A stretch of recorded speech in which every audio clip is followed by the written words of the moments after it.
Hello friends, ഏതോ ജന്മകൽപ്പനയുടെ പുതുപുത്തൻ എപ്പിസോഡിലേക്ക് എല്ലാവർക്കും സ്വാഗതം.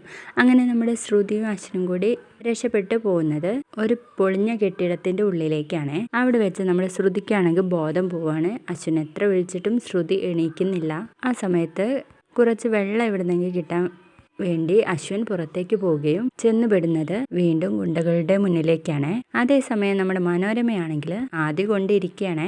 ചേട്ടാ, അവൾ ഇതുവരെ വന്നില്ലല്ലോ, ഇനി അവൾക്ക് എന്തെങ്കിലും പറ്റി കാണോ, ഇൻവെസ്റ്റിഗേഷൻ എന്നൊക്കെ പറഞ്ഞിട്ട് ഇറങ്ങണ്ടായിരുന്നു എന്നൊക്കെ പറഞ്ഞിരിക്കാണ്ട് മനോരമ. പിന്നീടാണെങ്കിൽ നമ്മുടെ ശ്യാം അഞ്ജലിയുടെ അടുത്ത് പറയുന്നുണ്ട്, അഞ്ജലി, അളിയൻ ലണ്ടനിലേക്ക് പോയതിന് പിന്നാലെ നമ്മുടെ ശ്രുതിക്ക് എന്തൊക്കെയോ രഹസ്യങ്ങൾ ഉണ്ടെന്ന് തോന്നുന്നു. രഹസ്യങ്ങളോ? എനിക്കങ്ങനെ തോന്നിയില്ലല്ലോ ശ്യാമേട്ട എന്ന് അഞ്ജലി പറയുമ്പോൾ, അല്ല, എൻ്റെ വക്കീൽ ബുദ്ധിയിൽ തോന്നിയതായിരിക്കും, എങ്കിലും നീ ഒന്ന് അവളെ ശ്രദ്ധിക്കുക.